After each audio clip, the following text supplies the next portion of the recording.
साधुवाद। इस बार रानी बहन के माध्यम से बिहारी जी ने सबको वृंदावन बुलाया और कथा का सुंदर सा आयोजन हो रहा है। भगवान की ये दिव्याति दिव्य कथा प्राणी मात्र की कल्याण के लिए है। मनुष्य मात्र का कल्याण इसी कथा से संभव है, इसलिए ज्यादा ना सही तो थोड़ा सा समय निकाला करो और भागवत की गंगा में डुबकी लगाया करो। इसी से हम प्राणी मात्र का कल्याण है। बोलिए सद्गुरुदेव भगवान की। गुरुदेव भगवान के चरणों में दास का कोटि कोटि नमन।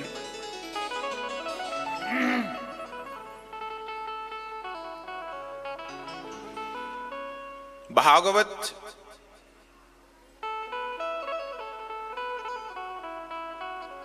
आज प्रारंभ होगी जन्माद्यस्य से।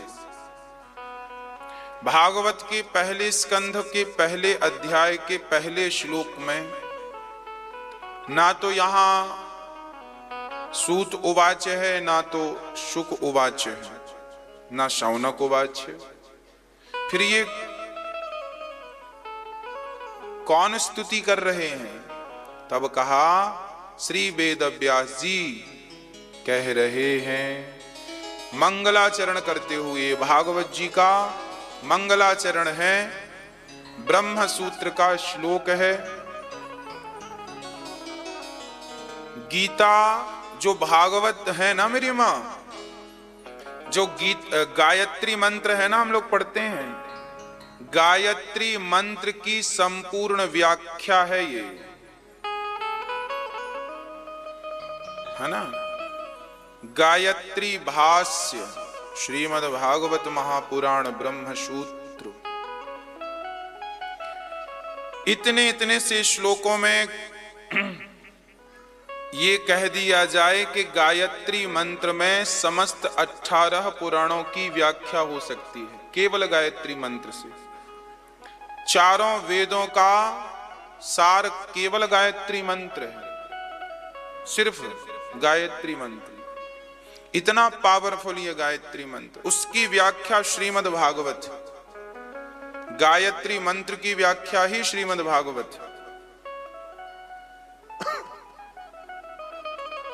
जन्माद्यस्य यतोऽन्वयादितरतस्य चार्थे सुभिज्ञः स्वराट् तेने ब्रह्म हृदय आदि कवये मुह्यन्ते यत्सूरयः तेजो वारिमृदां यथा विनिमयो यत्र त्रिसर्गो मृषा धाम्ना स्वेन सदा निरस्तकुहकम् सत्यं परं धीमहि।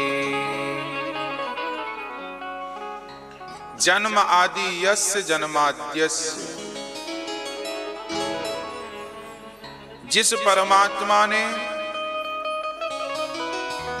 हम सभी को जन्म दिया है, जन्म देने वाले को यहां पर याद किया गया है। जन्म देने वाले कौन? परमात्मा।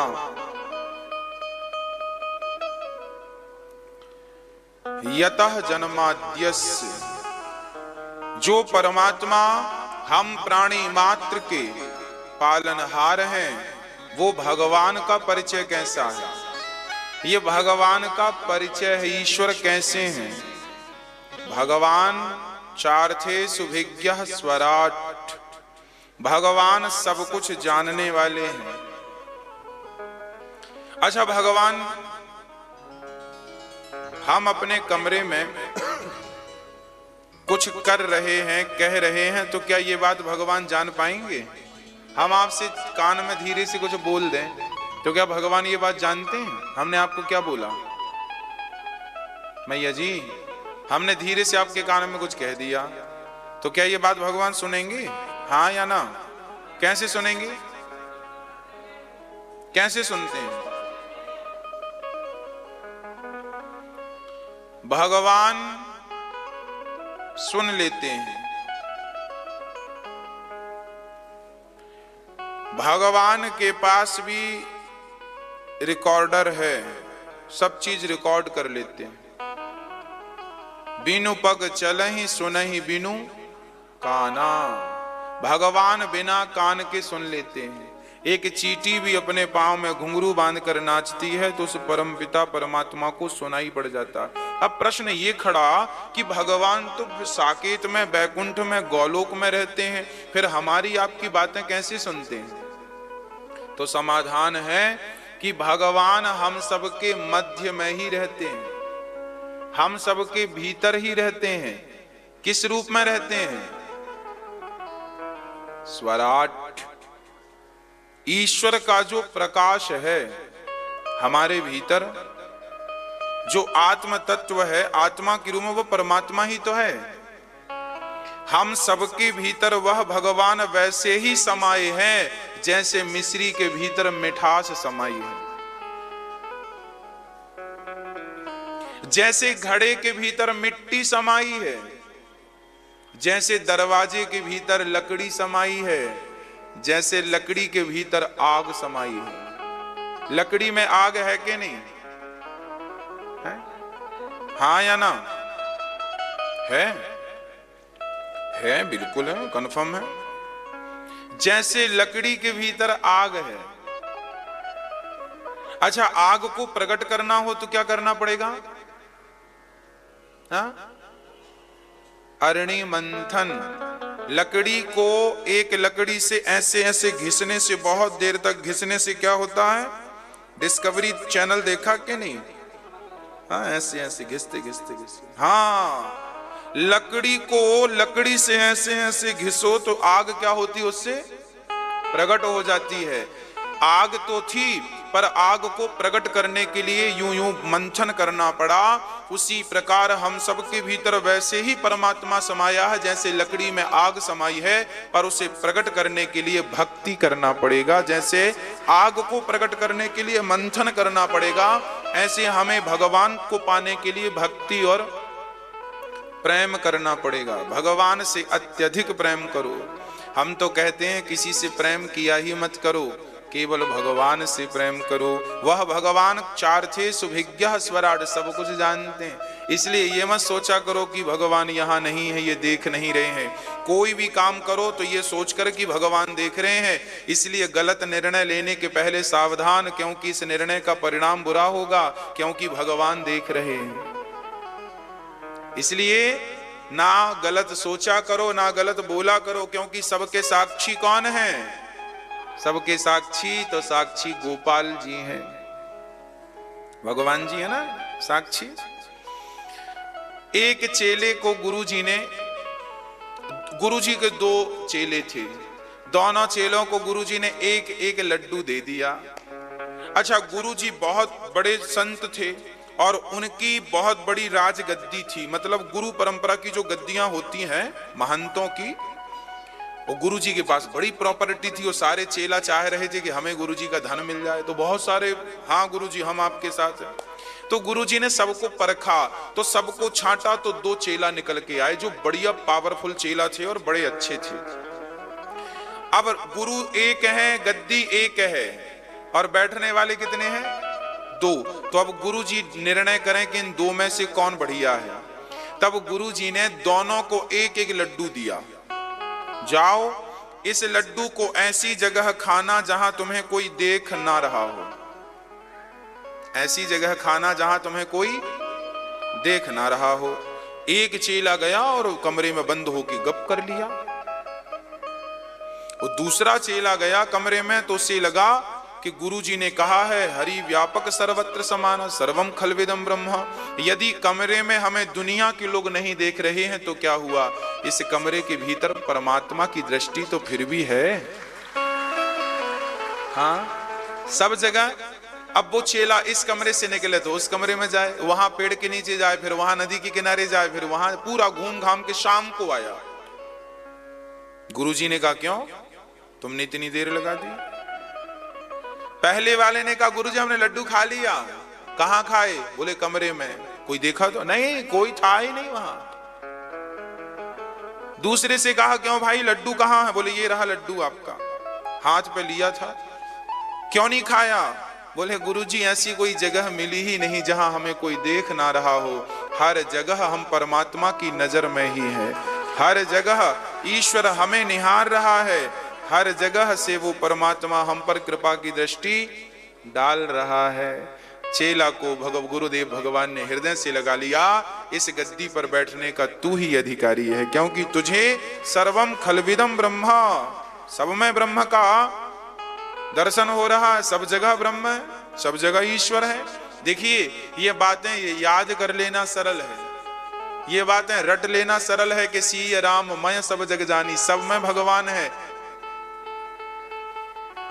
निज प्रभु मैं देखहीं जगत के ही सन करहीं विरोध, ये सब ईशावास्यमिदं सर्वम सब याद कर लेना बहुत सरल है, पर क्या करें ईश्वर सब जगह है, ये रट लेना तो सरल है, पर इस दृष्टि को हृदय में धारण करके प्रैक्टिकल कर लेना बड़ा कठिन है। सब में भगवान है, केवल रटो मत मेरी मां, सब में भगवान है, रटने से काम नहीं होगा, चरितार्थ करो, चरित्र में ये व्यवहार में लेकर आओ कि सब में वही समाया है, हम किससे विरोध करें, हम किससे क्या कहें, इसलिए वह ब्रह्म की दृष्टि बन जाए।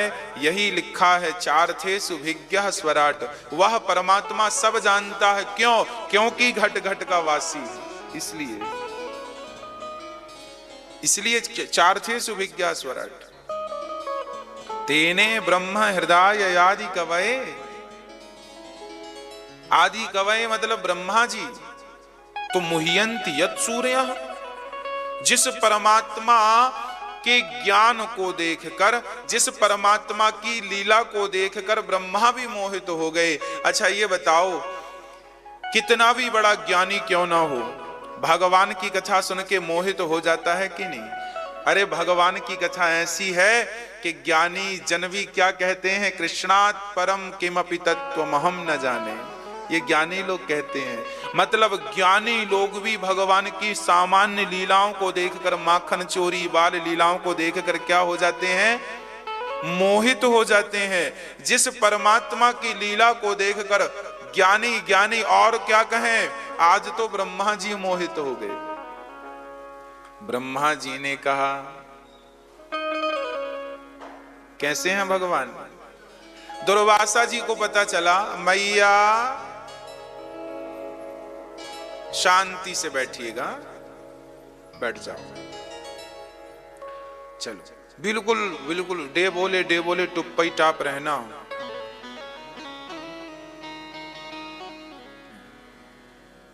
इस उंगली का प्रयोग यहां करिएगा इस बार, शांति से।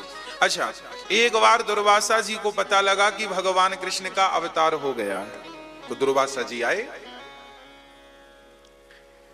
यमुना जी के किनारे बालू में भगवान श्री कृष्ण ब्रजवासियों के संग सारे कपड़े उतार के, छोटे से थे ना भगवान उस समय, 4 साल के रहे होंगे, तो बालू पर कभी यमुना में डूबे, फिर यमुना से निकल के आए तो बालू में लौटने लग जाए।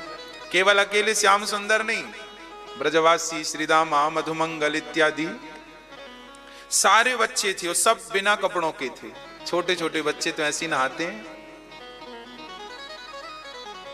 वो नहाए यमुना जी में, फिर आए तो बालू में लौट जाए। दुर्वासा जी आए यमुना के किनारे, ब्रजवासियों को नाचते कूदते खेलते देखा, भगवान पीठ पर बैठ के सिर पे बालू डाल रहे हैं ब्रजवासियों की, तो ब्रजवासी भी भर भर के लाके और ला के श्याम सुंदर के मस्तक में बालों में बालू डाल रहे हैं। फिर सारे ब्रजवासी यूं हाथ पकड़ के यमुना जी में फेंक देते, फिर वो किनारे आते। ऐसी लीलाएं ठाकुर जी की चल रही थी। तभी दुर्वासा जी आए, तो दुर्वासा जी ने किसी से पूछा उन बच्चों में से, ए भैया यहाँ आओ, बाबा का है गो? बाबा बोले भैया ये बता, मैंने सुन रखियो है कि भगवान को अवतार है गयो है या ब्रज में, तो बता नंद को छोरा कहाँ है? सारे ब्रजवासी बोले बाबा तो को नंद को छोरा चाहिए? हाँ बताइयो तो जरा, वाको घर कहाँ है, मैं किस तरफ से जाऊं? तो ब्रजवासी बोले बाबा वाके दर्शन की ताई घर जाए की जरूरत ना है। तो अरे देख वो नंद को छोड़ा है। वो कौन? वो उसके ऊपर बालू डाल रहा है। वो देखो उसके ऊपर बालू डाल दिया बालों में। वो देखो वो भाग रहा। वही? अच्छा वो नंद का छोरा? हाँ वो कपड़े वो नंग धड़ंग है बिल्कुल। हाँ वही नंद को छोरा। हे भगवान।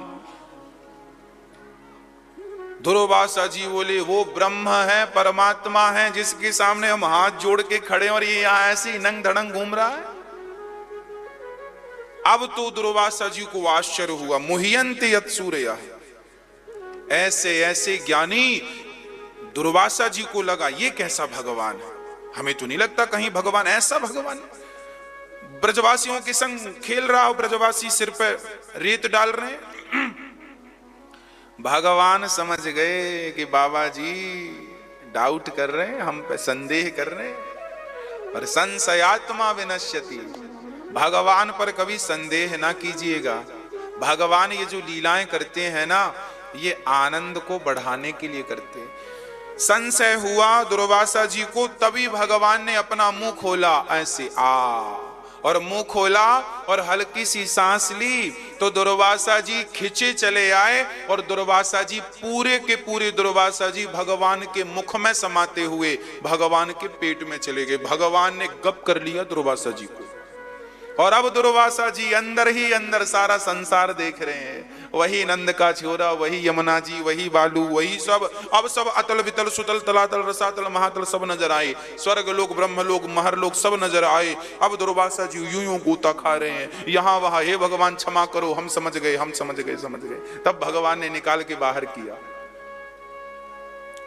तुम भगवान की सामान्य लीलाओं को देख करके सुन करके मोहित कौन नहीं होता। अरे भगवान लीला ही ऐसी करते हैं कि ब्रह्मा भी मोहित हो जाएं। बछड़े चुरा के ले गए कि नहीं ब्रह्मा जी, आगे सुनाएंगे।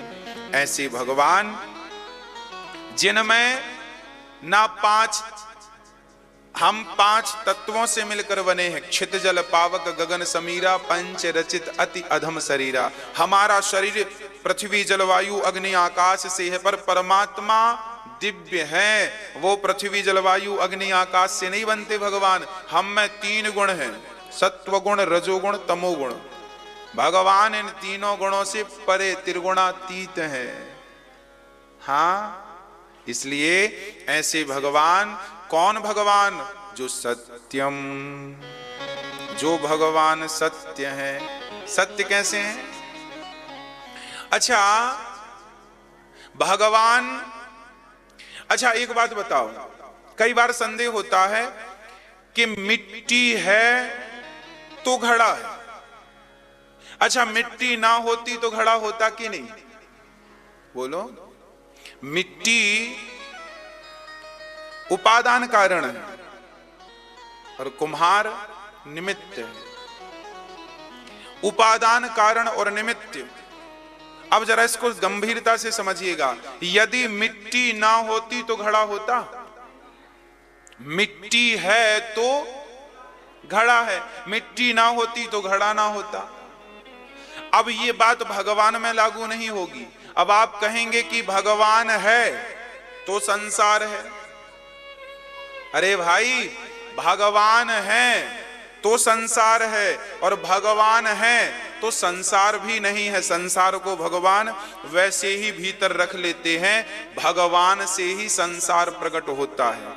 जब संसार नहीं था, जब कुछ भी नहीं था, तब एक परमात्मा था। कैसे? जैसे मकड़ी का जाल, जैसे मकड़ी अपने जाल को अपने अंदर से प्रकट करती है, उसकी लार से जाल बनाती है, उसमें खेलती है और जाने लगती है तो उसे निगल करके खा करके आगे बढ़ जाती है। जैसे मकड़ी का जाल मकड़ी से निकलता है, मकड़ी उसी में खेलती है और अंत में खुद ही उसे निगल जाती है। उसी प्रकार परमात्मा से ही ये संसार बना और अंत में ये संसार परमात्मा में वैसे ही समा जाएगा जैसे मकड़ी के भीतर उसका जाल समा गया। अच्छा, जब जाल नहीं था तब भी मकड़ी थी कि नहीं? और जाल है तब भी मृत्यु उनकी होती है जो योनि से जन्म लेते हैं। ईश्वर को अयोनिज कहा गया है। ईश्वर को हम योनि से जन्म लेने वाले प्राणी हैं, हम मृत्यु के चक्र में पड़े हुए प्राणी हैं, हम जन्म और मृत्यु के चक्र में पड़े हैं। ईश्वर को अजन्मा कहते हैं। क्या कहते हैं? ईश्वर का एक नाम क्या है? अजन्मा। अजन्मा उसे कहते हैं जिसका कभी जन्म नहीं हो। हमारा तो जन्म होता है। अच्छा, भगवान राम का जन्म नहीं हुआ, भगवान तो प्रकट हुए हैं। भगवान कृष्ण का जन्म नहीं हुआ, भगवान तो लिखा है ना। हम लोग स्तुति में गाते हैं, भय प्रगट कृपाला दीन दयाला कौशल्या हितकारी हर्षित महतारी मुनि मन हारी तमद्भुतम बालकमंबुजेक्षिणम चतुर्भुजम शंख गदार युधायुधम। अर्थ क्या है? भगवान हमारी तरह थोड़ी जन्म लेते हैं। प्रकट हो गए भगवान निशीथे तमोद्भूते जायमाने जनार्दने देवक्याम देवी रूपिण्याम विष्णु सर्व गुआशया। जो सबके गर्भ में रहते हैं, जो सबके भीतर और बाहर रहते हैं, आज वह भगवान देवकी के गर्भगृह में प्रकट हो गए। कैसे प्रकट भये? तमद्भुतम बालकमंबुजेक्षिणम चतुर्भुजम, चार हाथ लेकर प्रकट भये। अब कोई बच्चे का जन्म होता थोड़ी चार हाथ का होता और शंख चक्र लेके थोड़ी प्रकट होता है। ये कोई सामान्य बालक थोड़ी है, ये तो जगत के पिता आज पुत्र बनकर के बालक के रूप में प्रकट हुए हैं, मात्र लीला के लिए। यदि सामान्य बालक होता तो मैया यशोदा ने कहा चल मुंह खोल, तो कन्हैया ने मुंह खोला, आ तो मिट्टी नजर तो नहीं आई पर ब्रह्मांड नजर आया। इसका अर्थ है ये कोई सामान्य बालक, यह भगवान है और भगवान प्रकट होते हैं, इसलिए उन्हें अजन्मा कहते हैं। हाँ, वो भक्तों के सुख के लिए किसी को माँ कह देते हैं, ये मैं इसका बेटा हूं, यशोदा मेरी माता है, देवकी मेरी माता है। ये भगवान केवल अपने भक्तों का सुख बढ़ाने के लिए कहते हैं। वो है सबके पिता पर कह देते हैं कि हम तुम्हारे बेटा हैं। यशोदा मैया लाठी लेके दौड़ती है, पकड़ लूंगी और उखल से भी बांधूंगी, और भगवान भाग रहे हैं। भगवान से पूछा गया आप किससे डरते हैं? तब भगवान ने कहा मैं ब्रह्मा से, शिव से नहीं, मैं किसी से नहीं डरता। डर लगता है तो केवल माता यशोदा की डांट से डर लगता है, माता यशोदा की छड़ी से डर लगता है। मैं डर जाता हूं, वो ब्रह्म कह रहा है कि मैं डर रहा हूं। जिससे दुनिया डरती है आज वो भगवान डरा डरा भाग रहा। मैया मत पकड़ियो, मैया मत बांधियो। क्यों? क्योंकि न जाने कौन से गुण पर दयानिधि रीझ जाते हैं। यही सदग्रंथ कहते हैं, यही हरि भक्त गाते हैं। ये भगवान की परम उदारता है, ये भगवान की परम दयालुता है। अच्छा एक बात बताओ मुझे, छोटा सा बच्चा कभी पिता से कहता है कि हमें अपनी पीठ पर घुमाओ, तो पिता क्या बन जाता है? घोड़ा। और अपने बच्चे को अपनी पीठ में बिठा के घुटनों के बल चलता है कि नहीं? हाँ, क्यों चलता है? क्यों चलता है? वो पिता क्या किसी के कहने से घोड़ा बनेगा? वो किसी पावरफुल व्यक्ति के कहने से घोड़ा बनेगा? नहीं बनेगा। पर अपने बच्चे के कहने से घोड़ा बन जाता है। जैसे बाप अपने बेटे के कहने से घोड़ा बन जाता है, ऐसे वह परमात्मा जो निर्गुण निराकार है, वह भक्तों को कहने से सगुण और साकार बन जाता है। वह भगवान निर्गुण निराकार है पर भक्तों के लिए सगुण साकार बन करके प्रकट होता है। ऐसे भगवान सत्यम परम धीमहि, ऐसे भगवान का हम सभी ध्यान करें, स्मरण करें, उनका निरंतर चिंतन करें, स्मृति बनाए रखें, स्मरण बनाए रखें। भागवत जी निष्कपट हैं। भागवत जी कौन सा धर्म प्रकट करती हैं? धर्मः प्रोजित कई तबोत्र परमो निर्मत्सराणां सतां वेद्यम वास्तवमत्र वस्तु शिवदं तापत्रयोन्मूलिनम्।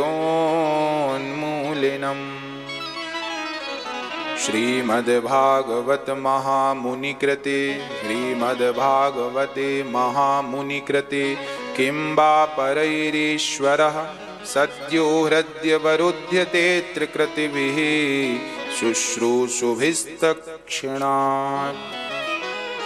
भागवत क्या है?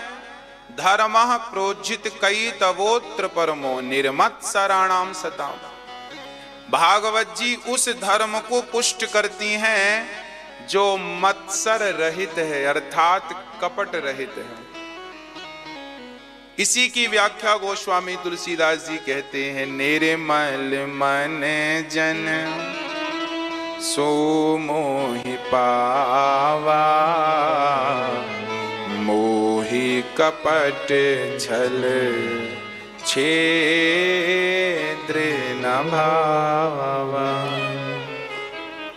गोस्वामी तुलसीदास जी महाराज इतने विद्वान हैं कि वो कठिन से कठिन श्लोकों का अर्थ एक सरल सी सरल चौपाई पर ऐसे कर देते हैं जिन अर्थों पर बड़े बड़े ज्ञानी घूम जाते हैं, उनको इतना सरल कर दिया तुलसीदास जी ने कि जंगल के कोल भील भी समझ रहे, इतना सरल अर्थ कर दिया। ऐसे महापुरुष तुलसीदास जी की ऐसी महाकृति को, रामचरितमानस को प्रणाम किया करो और उन चौपाइयों का अनुसरण किया करो। भगवान केवल निष्कपट भक्त को प्राप्त होते हैं, इसलिए भगवान को पाने के लिए हमें कैसे होना है? निष्कपट बनना है। भागवत जी में बढ़िया बढ़िया प्रश्न है। निगम कल्पितरुर्गलितं फलम शुकमुखात् मृतद्रव संयुतम। अच्छा, भागवत आपने सुना नहीं, सुनने का मन बस बन गया तो शुश्रूषुभिस्तत्क्षणात्, उसी क्षण भगवान हृदय में प्रकट हो जाते हैं। भागवत की ये महिमा बता रहे हैं कि आपने आज विचार किया कि हमें भागवत में जाना है, आप गए नहीं और आप किसी कारणवश पहुंच नहीं पाए, केवल मन बना लिया है कि भागवत सुनना है, तो भागवत ऐसी करुणामयी है कि उसी क्षण केवल संकल्प होते ही भगवान को हृदय में प्रकट करा देती हैं भागवत जी। शुश्रूषुभिस्तत्क्षणात्। ये भागवत कौन सी है? बोले निगम कल्पितरुर्गलितम, ये वेदों का पका हुआ फल है। अच्छा, वेद बड़े कठिन हैं, समझना संभव नहीं है, तो वेदों का फल भागवत जी है। आप भागवत समझ लेंगे तो 18 पुराण में 18वां पुराण है। भागवत सुन लेने से पूरे 18 पुराण सुनने का, चारों वेद सुनने का, स्मृतियों को सुनने का, वेदांत को सुनने का संपूर्ण फल प्राप्त हो जाता है केवल भागवत को श्रवण कर लेने से। सारे दर्शन श्रवण कर लो, आप दर्शन सुन लो, न्याय शास्त्र समझ लो, सांख्य समझ लो, सबको समझने के बाद यदि भागवत समझ में आ गई तो भागवत सर्व वेदेतिहासानाम सारम सारम समुद्रतम, सबका रस इसमें है। जिसने भागवत समझ ली वो वेद पुराण सब कुछ समझ जाएगा, क्योंकि सबका निष्कर्ष भागवत है। इसलिए भागवत सबसे श्रेष्ठ है। जीवन में जब भी अवसर मिले तो भागवत जरूर सुनिएगा, बच्चों को भागवत जरूर सुनवाइएगा। भागवत जी का एक एक अक्षर कल्याणकारी है। आप लोग भी अपने घर में भागवत जी रखा करो, पढ़ना हो तो पढ़ो, नहीं तो रोज दर्शन ही कर लिया करो। पुराणों के ग्रंथों, इनका नाम ग्रंथ है, इनको क्या कहते हैं? ग्रंथ। ग्रंथों के दर्शन मात्र से अंदर की ग्रंथियां खुल जाती हैं। काम क्रोध लोभ मोह की जो ग्रंथियां हैं, इनके दर्शन मात्र से आप पढ़ सकें तो पढ़ लो, भागवत जी का अध्ययन करो, भागवत जी का श्लोक उनके अर्थ को पढ़ो, बच्चों को पढ़ाओ। देखो ये हमारे सदग्रंथ हैं, पढ़ो पढ़ाओ, गीता पढ़ो पढ़ाओ, नहीं तो इनका दर्शन मात्र ही कर लिया करो, कल्याण हो जाएगा, है ना। कल्याण करने वाले ग्रंथ हैं ये, हम प्राणियों पर कृपा करने के लिए ये अवतरित हुए हैं। ये ग्रंथ भी किसी ने लिखे नहीं है, ये अनादि है।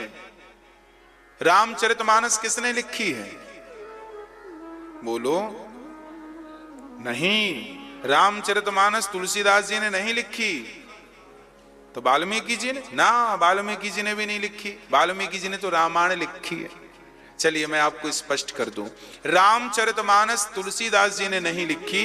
रामचरितमानस में बाबा तुलसीदास जी स्वयं कहते हैं, रचि महेश निज मानस राखा। शंकर जी ही रामचरितमानस के रचयिता हैं। फिर तुलसी जी आप कौन है? बोले हम तो प्रकाशक हैं। हम कौन हैं भाई? पुस्तक आपने लिखी और छपवा दिया हमने, हम तो छापक हैं, प्रकाशक हैं। उसी प्रकार ये जो ग्रंथ हैं ये अनादि है। रामचरितमानस भी अनादि ग्रंथ है और भागवत अनादि है। इसे वेद व्यास जी ने लिखा है, लोग ऐसा जानते हैं, पर वेद व्यास जी ने लिखा नहीं है। ये पुराण तो तब भी थे जब राम जी का जन्म हुआ। राम जी अल्पकाल विद्या सब पाई, गुरु ग्रह पढ़न गयऊं रघुराई। जब भगवान राम गुरु वशिष्ठ जी के यहाँ पढ़ने गए तो भगवान राम को वशिष्ठ जी ने पुराणों का अध्ययन भी कराया था। तो पुराण थे तब तो अध्ययन कराया, थे नहीं तो अध्ययन कैसे कराया? भगवान श्री कृष्ण जब गुरुकुल पढ़ने गए सांदीपनि जी के यहाँ, तो भी वहां भगवान ने वेद पुराणों का अध्ययन किया। थे तब तो किया, थे नहीं तो किया कैसे? इसका तात्पर्य यह है कि ये जो पुराण है, 18 पुराण और 4 वेद, ध्यान से सुनिएगा, 18 पुराण और 4 वेद, ये स्वयं भगवान से प्रकट होते हैं, नारायण से। भगवान की, जैसे गर्मियों के टाइम पे आप चलते हैं गाड़ी पर, तो आपकी गाड़ी का एसी चलता रहता है कि नहीं? हाँ या ना? तो ठंडक बनी रहती है गाड़ी में। उसी प्रकार जब भी भगवान बैठते हैं लक्ष्मी जी के साथ या भगवान यात्रा पर चलते हैं गरुण जी के साथ, तो भगवान हमेशा वेद और पुराणों को सुनते रहते हैं। भगवान इसी की हवा लेते रहते हैं, इसी से ठंडक मिलती है उनको। उनकी ये एसी है, ये ठाकुर जी की श्वास ही वेद है। समझ रहे हैं? तो ये वेद और पुराण अनादि है। फिर ऋषि मुनि प्रकट भये, स्वयं भगवान नारायण ही वेद व्यास जी बनकर प्रकट भये। और जब देखा कि समाज को भी इन वेद पुराणों की जरूरत है, तब वेद व्यास जी ने, जो कि नित्य थे वेद और पुराण, उन्हें उन्होंने प्रकट कर दिया, हमारे और आपके लिए छपा दिया, प्रकाशित कर दिया। समझ रहे हैं बात को? ये ग्रंथ हम सभी की ग्रंथियां खोलने वाले हैं। भागवत में 24 अवतारों का वर्णन श्री वेद व्यास जी ने किया है। अच्छा, भागवत जी ना 24 अवतारों को पुष्ट करने वाली है। भागवत जी कोई सुने तो भागवत जी सुन लेगा तो 24 अवतार का प्रसंग मिल जाएगा। सारे अवतार भगवान के 24 अवतार हैं। एक भी अवतार में मन लग जाए, एक भी अवतार से प्रीति हो जाए तो कल्याण हो जाएगा। अच्छा, आप कहें महाराज जी भगवान को 24 रूपों में, अच्छा 24 तो लिखित में है और जो वैसे हैं वो अनगिनत। भगवान कितने अवतार लिए हैं? हरि अनंत, हरि कथा अनंता। नरसिंह मेहता के लिए एक अवतार लिए थे गाड़ी सुधारने के लिए, वो अवतार का तो समूल लेख ही नहीं है। और कितने भक्तों के लिए भगवान ने अवतार लिए। सूरदास जी कुएं में गिर गए तो सूरदास जी को पकड़ने के लिए भगवान ने एक बालक का अवतार लिया। धन्ना जाट की गैया चराने के लिए भगवान ने जो अवतार लिया वो अलग है, वो 24 में तो है ही नहीं। मतलब भगवान के अवतार कितने हैं मेरी मां? अनंत, हरि कथा। हमें तो लगता है कि आप लोगों के लिए भी भगवान ने एक अवतार लिया होगा। आपके जीवन में जब भी मुसीबत आती है, जब भी कष्ट आता है, उस कष्ट से, संकट से बचाने के लिए भगवान ही मदद करने वाले के रूप में अवतार लेके वही तो आपकी मदद करते हैं। हमें लगता है फला व्यक्ति ने मदद की, ना, वो फला व्यक्ति नहीं था, उस व्यक्ति के रूप में मेरे श्याम सुंदर ही थे, पर हमें तो लगा कि वो सामान्य व्यक्ति है। हम बीमार पड़े, डॉक्टर ने ठीक कर दिया, संभावना बिल्कुल नहीं थी। तो इसका तात्पर्य यह हुआ कि हमारे भगवान ही डॉक्टर के रूप में प्रकट हुए और उन्होंने आपको स्वस्थ कर दिया। हाँ, आप रास्ता भटक गए तो बताने वाला कोई मिला, एक ही व्यक्ति मिला। हाँ, आपके जीवन में जो आपकी सहायता करने के लिए अपने हाथ बढ़ाता है, अकारण ही, कई बार ना अकारण ही आपका कोई सहयोग कर देता है। मैया जी, बात समझ में आ रही है? कई बार ना अकारण ही कोई आपकी मदद कर देता है। आप बहुत संकट में होते हैं और कोई आपकी मदद कर देता है। कौन था वो? अरे वो भगवान ही थे। भगवान ने आपके लिए उस व्यक्ति का रूप बनाया। धन्ना जाट के लिए भगवान गैया चराने वाले बन के आए थे। भगवान ने सबके लिए, नामदेव की रोटियां खाने के लिए भगवान ने कुत्ते का रूप बनाया था। एक नाथ जी के कावड़ का जल पीने के लिए भगवान ने गधे का रूप बनाया था। तो मुझे लगता है कि आपके लिए भी भगवान ने एक एक अवतार जरूर लिया होगा। इसलिए अनेक रूप रूपाय विष्णवे प्रभु विष्णवे, जाकी रही भावना जैसी, प्रभु मूरत देखी तिन तैसी। ना जाने किस रूप में कबीरदास जी कहते हैं, कबीरा खड़ा बाजार में सबकी चाहे, कबीरा इस संसार में सबसे मिलियो धाय, ना जाने किस रूप में नारायण मिल जाए।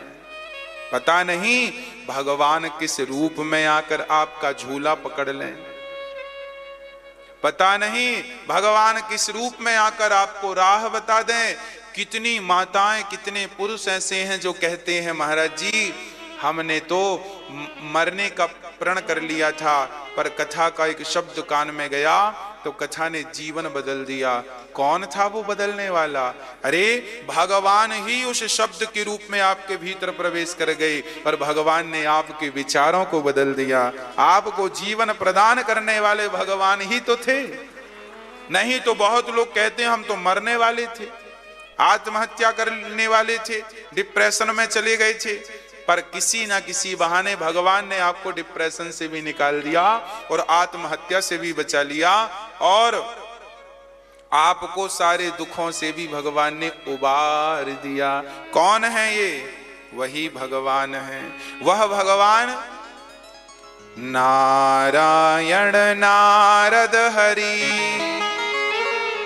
भगवान ने पहला अवतार धारण किया सनकादियों का, सनक सनंदन सनातन सनत कुमार। ये ब्रह्मचारी बन के ही रहे हैं, ये सदा जाप करते रहे हैं, हरि शरणम हरि शरणम हरि शरणम। हे नाथ मैं आपकी शरण ग्रहण करता हूं, हरि शरणम।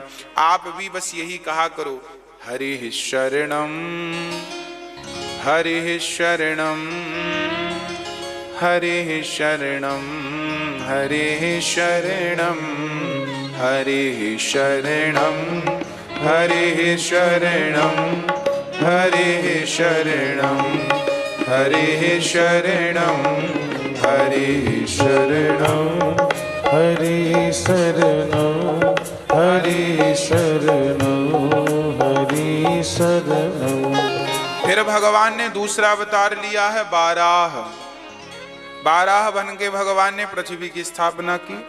तीसरा अवतार भगवान ने लिया है नारद जी के रूप में। नारद जी भगवान का प्रचार करने वाले हैं। नारायण नारायण जपते हैं कि नहीं? आप भी जपा करो, काम करते बिल्कुल ना दे। और बच्चे मांगे कि हमें भी कपड़े पहनने हैं और हमें आज रबड़ी खानी है। ओए रबड़ी खाएगा, रोटी खा। रबड़ी खाएगा, महंगी है। और वो तिजोरी खोल के बस देखता रहता, वैसा वैसा वैसा। तब उसके बेटे ने और उसकी पत्नी ने जो अपमान किया, अरे निठल्ले बैठे बैठे हो घर में, पैसे जोड़ के बांध के ले जाओगे। उसे बड़ा मोह था पैसों से, पत्नी से, पुत्र से। पर जब पत्नी ने पुत्र ने जब उसका अपमान किया तो उसके अंदर ऐसा वैराग्य हुआ मेरी मां कि उसने सारा धन छोड़ दिया, पत्नी पुत्र का त्याग कर दिया, राम राम ये सब व्यर्थ है। और फिर वो प्रायश्चित करने के लिए भगवत प्राप्ति के लिए निकला। भागवत जी में लिखा है कि जब वो गांव में चलता ना तो गांव के लोग उसे कंजूस कंजूस कह के चिढ़ाते और कई बार तो उसकी तरफ मल मूत्र फेंक देते। उसका इतना अपमान किया कि वो कहीं बैठ जाता और सोने लगता ना तो छोटे छोटे बच्चे जाके उसके मुंह में सुसु कर देते। परंतु वो व्यक्ति कैसा था जानते हो? पहले तो एक नंबर का कंजूस था, पर जब भगवान से प्रेम हुआ तो उसको समझ आ गया कि मेरी कंजूसी मुझे नरक ले जाएगी। ना मैंने इस धन का दान किया, सारा धन जीवन भर जोड़ा, अंत में मेरी पत्नी और मेरे बेटे ने कब्जा करके मुझे घर से निकाल दिया। अब वो सोचा मैं घोर नरक में जाऊंगा, कैसे बचूं कैसे बचूं। तो उसने अपना मन भगवान में लगा दिया, हे नाथ मेरी गति करो, मेरा कल्याण करो। अब वो भगवान में जब मन लगाया तो लोग उसको अपमानित करते तो वो अपमान के बदले कोई जवाब नहीं देता। उसके मुंह में उसके मुख में कोई मलमूत्र फेंक देता तो उसके बदले किसी से झगड़ा नहीं करता। याद रखना मेरी मां, कंचन तजना सहज है। ध्यान से सुनना, कंचन मतलब सोना। कंचन तजना सहज है, सहज त्रिया का नेह, पत्नी का त्याग भी सहज है। समझना, कंचन तजना सहज है, सहज त्रिया का नेह, मान बड़ाई जे तजे, तजना कहिए ये है। पत्नी का त्याग करना फिर भी सरल है, सोना चांदी का त्याग करना सरल नहीं है, फिर भी मान लो सरल है। पर मान बढ़ाई, आज मैंने ऐसे ऐसे लोगों को भी देखा है जो सबका त्याग करके वृंदावन आ तो गए, त्यागी बाबा बन तो गए, पर त्यागी बनने के बाद भी त्याग का अहंकार रखा है। महाराज जी हम करोड़पति थे, हमने सब त्याग दिया है। त्याग तो दिया है पर मैं करोड़पति था कभी, ये अहंकार क्या त्यागा तुमने? यदि त्याग दिया होता ये अहंकार तो फिर ये कहते क्यों कि मैं करोड़पति था? यही त्याग पाना बहुत कठिन है मेरी मां, यह मान बढ़ाई त्याग पाना बड़ा कठिन है। आज लोग बात बात का बुरा मान जाते हैं, छोटी छोटी बातों पे झगड़ा कर लेते हैं। क्यों? क्योंकि उनको लगता है हमारे सम्मान पर ठेस लग गई। सम्मान पर क्या लग गई? ठेस लग गई। अरे इतना सम्मान, ये सम्मान की जो लालसा है व्यक्ति की, वो सम्मान की लालसा व्यक्ति को अंधा कर देती है। इतना सम्मान सम्मान सम्मान, सारे लोग यही चाहते हैं हमारा सम्मान हो, सम्मान सम्मान। सारी दुनिया मर रही है सम्मान के लिए। क्या करोगे सम्मान पाकर? अरे सम्मान पाकर क्या करोगे? पाना है तो भगवान को पाओ, भगवान को पाओगे तो सम्मान अपने आप मिल जाएगा। और भगवान नहीं मिले तो क्या करोगे सम्मान का?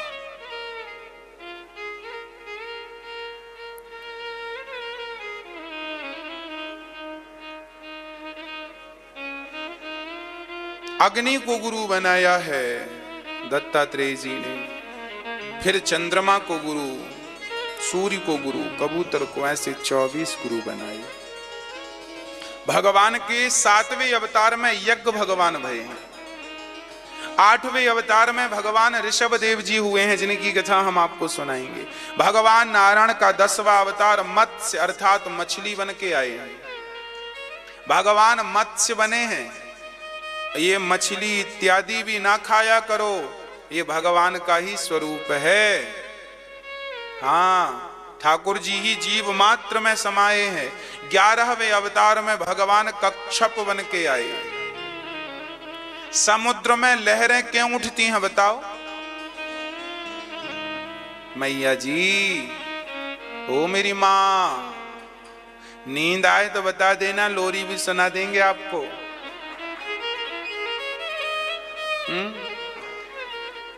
कच्छप भगवान, जब समुद्र मंथन हुआ तो कच्छप भगवान ने पर्वत को अपनी पीठ पर रखा, और कच्छप भगवान जब सांस अंदर की तरफ भरते ऐसे, तो सारा समुद्र खिंचकर उनकी तरफ आ जाता, और जब कच्छप भगवान अपनी सांस छोड़ते तो सारा समुद्र बाहर आ जाता।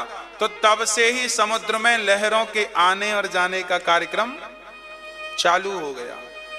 समुद्र पर लहरें क्यों उठती हैं? आप खड़े हैं, अचानक लहर आई और फिर चली गई, मतलब श्वास आपने अंदर भरी फिर छोड़ दी। कच्छप भगवान ने जब समुद्र मंथन के टाइम पे कच्छप अवतार लिया था, तब भगवान ने श्वास, इतने विशाल थे भगवान कि पूरे समुद्र में लहरें उठने लग गई। हाँ जी, वो भगवान है।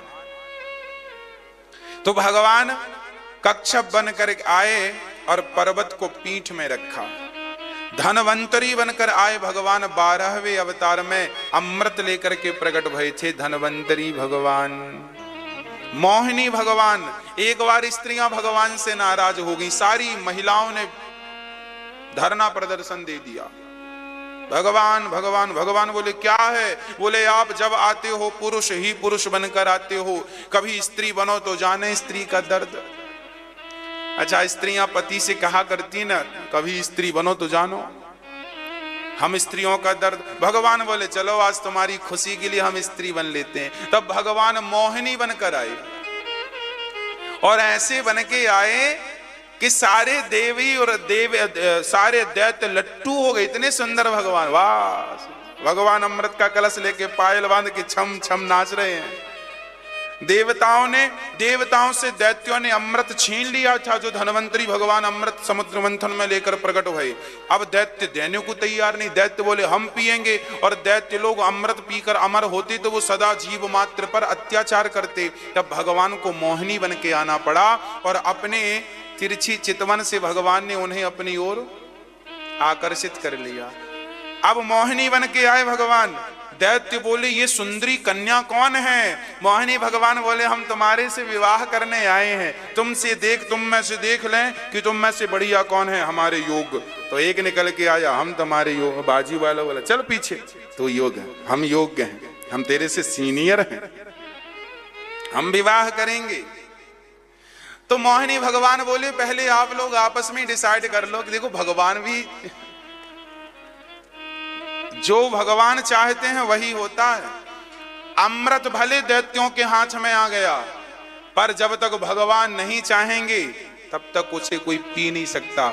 इसका सीधा अर्थ ये है कि हमारे हाथ में यदि एक रोटी है, भले हमारे हाथ में है, परंतु वो रोटी यदि हमारे भाग्य की नहीं है तो भले हमारे हाथ में है, वो हमारे हाथ से उठकर कहीं और चली। एक मुझे घटना याद आ गई, मैंने बचपन में सुना था, ये दृष्टांत सुनाता हूं। एक राजा था, उस राजा के पास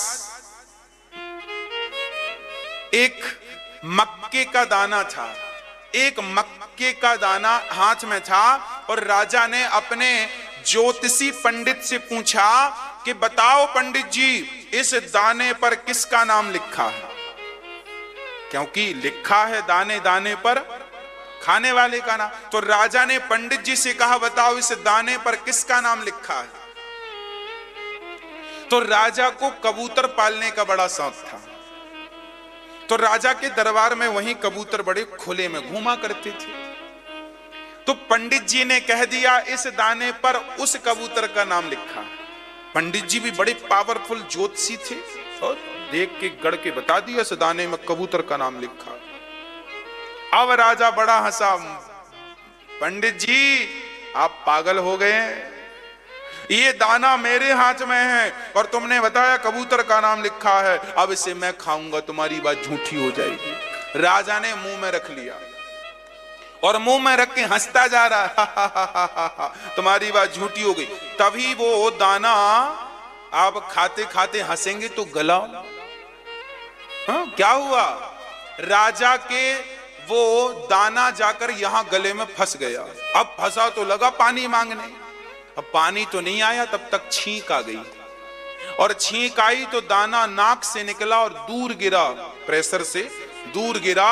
कबूतर ने दाना को देखा, झट से आकर कबूतर ने उठाकर खा लिया। दाने दाने पर लिखा है खाने वाले का नाम, किसी के नाम का दाना आपने खा भी लिया है तो वो किसी ना किसी अंग से निकल ही जाएगा। इसलिए परमात्मा जो आपको दे रहे हैं, भगवान सब कुछ करने वाले हैं, वह ही निश्चित करते हैं। इसलिए अपने मन की ना किया करो, जो भगवान कर रहे हैं, जो हो रहा है वो ठीक ही हो रहा है, जो हो रहा है अच्छा हो रहा है, जो हुआ है वो भी अच्छा, और जो होगा, हाँ आप तो आनंद से अपना जियो, बस अपना जियो और अपना मरो। ज्यादा परेशान होने की बिल्कुल जरूरत नहीं है। जब तक जिंदगी सो जियो, जब मौत आए सो हंसते हंसते मरना। अरे तुम्हारे वश में कुछ होता तो तुम कर लेते, हमारे वश में कुछ होता तो हम कर लेते। बताओ आपके वश में क्या था? क्या आप और हम में से किसी ने सोचा था कि कोरोना काल में, लॉकडाउन में सारा भारत बंद होगा? सोचा था किसी ने? किसी ने सोचा था कि ट्रेनें भी बंद होंगी? किसी ने सोचा था कि प्लेनें भी बंद होंगी? किसी ने सोचा था कि पूरी दुनिया बंद होगी? किसी ने कल्पना की थी? किसी ने नहीं की, पर हुआ। इसका मतलब यह है कि आपके और हमारे सोचने से, आपके और हमारे चाहने से होता क्या है? व्यक्ति जबरदस्ती टेंशन लेता है, जबरदस्ती सोच सोच के मरा जा रहा। काहे सोच रहे हो भैया? जो होना हुई है सोई, जो राम रचि राखा को करी तर्क बढ़ावई सासा। होगा जो भगवान को मंजूर होगा। तुम अपना कर्म ईमानदारी से करते रहो, तुम अपना कर्म मेहनत से करते रहो। आगे जो होगा वो परमात्मा जानते हैं क्या होगा, उन पर छोड़ो। आप कल की इतनी चिंता ना किया करो। आप तो प्रेजेंट में रहो, वर्तमान में जियो आनंद से। सामने रोटी आए तो बढ़िया खा लो, मेहनत करो, काम करो, खेती करो, व्यापार करो, पैसे खूब कमाओ, पर ईमानदारी में कर्म कर, फल की इच्छा ना कर। कर्म पर तेरा अधिकार है, फल पर नहीं। मोहिनी भगवान स्त्री बनकर आए इसलिए ताकि स्त्रियां प्रसन्न हो जाएं। हाँ, स्त्रियां प्रसन्न क्यों हो जाएं? क्योंकि स्त्रियां नाराज थीं कि भगवान आप तो राम बन के आए, कृष्ण इस पुरुष ही पुरुष बन के आए, हमारी फीलिंग भी तो समझो। तब भगवान मोहिनी बन के आए, और मोहिनी बनकर इन स्त्रियों को, आप स्त्रियों का मन यदि राम में ना लगे, यदि कृष्ण में ना लगे, तो चलो मोहिनी में लगा लेना। अच्छा, मोहिनी भगवान बन के इसलिए आए कि कुछ पुरुष ऐसे हैं जिनका मन भगवान में नहीं लगता, वो स्त्रियों में ही मन लगाते हैं। तो भगवान बोले फिर तुम्हारे लिए हम स्त्री बन जाते हैं। तुम स्त्रियों में मन तो लगाना, पर सांसारिक स्त्रियों में ना लगाना। हम तुम्हारे लिए स्त्री का अवतार ले रहे हैं, तुम हम में मन लगा लेना। तो हम में मन लगाने से तुम्हारा उद्धार हो जाएगा। भगवान मोहिनी स्त्री बनकर आए इसलिए ताकि कामियों का मन भगवान रूपी स्त्री में लगा रहे, सामान्य स्त्रियों में मन ना लगाएं। जो परमात्मा स्त्री रूप में है, जो मोहिनी भगवान का, भागवत जी में मोहिनी भगवान का बढ़िया चरित्र भी है। कैसे हैं भगवान, उनकी आंखें कैसी हैं, इतनी सुंदरता है मोहिनी भगवान की कि शंकर जी ने भी एक बार विचार किया था कि प्रभु आप अपना मोहिनी रूप दिखाओ। 1 करोड़ अप्सराएं, 1 करोड़ स्वर्ग की अप्सराएं भी एक हो जाए, 1 करोड़ अप्सराओं की सुंदरता एक में डाल दी जाए, तो वह एक अप्सरा भी भगवान के, मोहिनी भगवान के पांव के जितने भी सुंदर, चरण के जितने भी सुंदर नहीं बनेगी। इतनी सुंदर मोहिनी भगवान बने।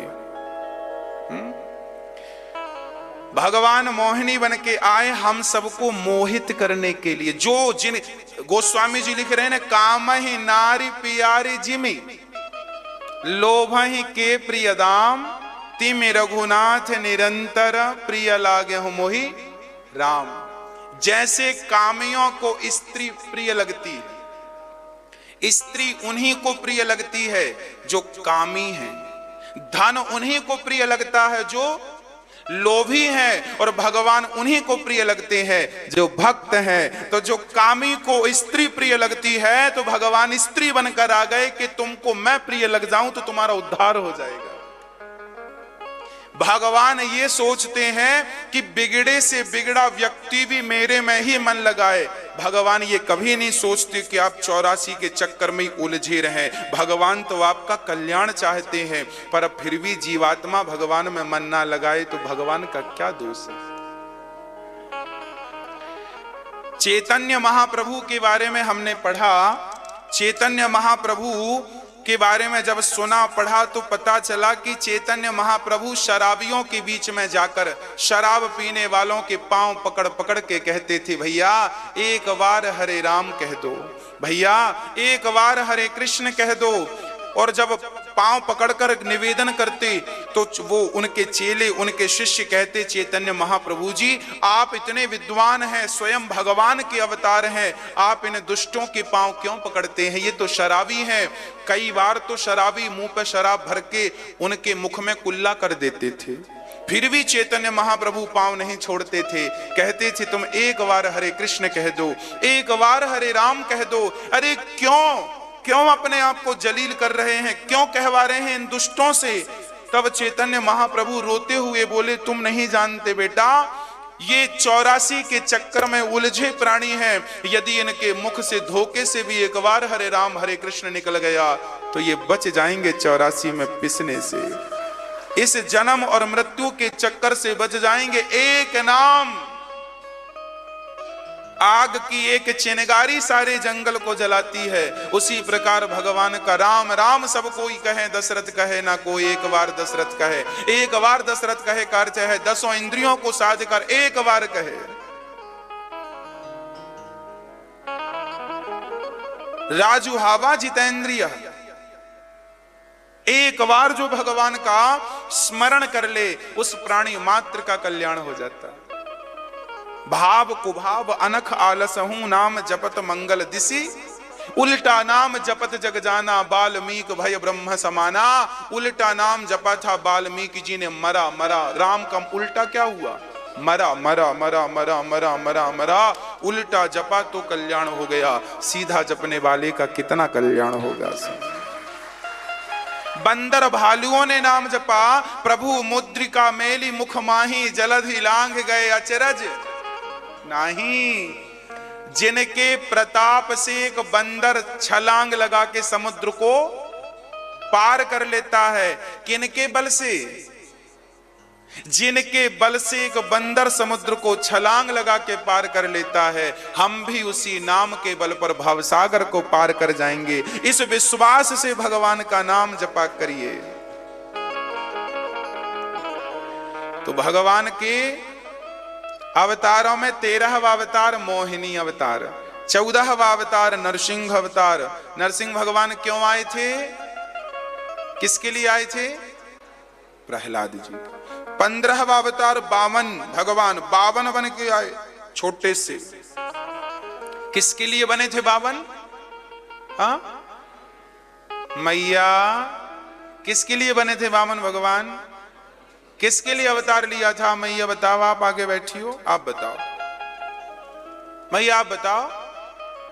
अब वो भी पड़ोसन से पूछ के बताओ।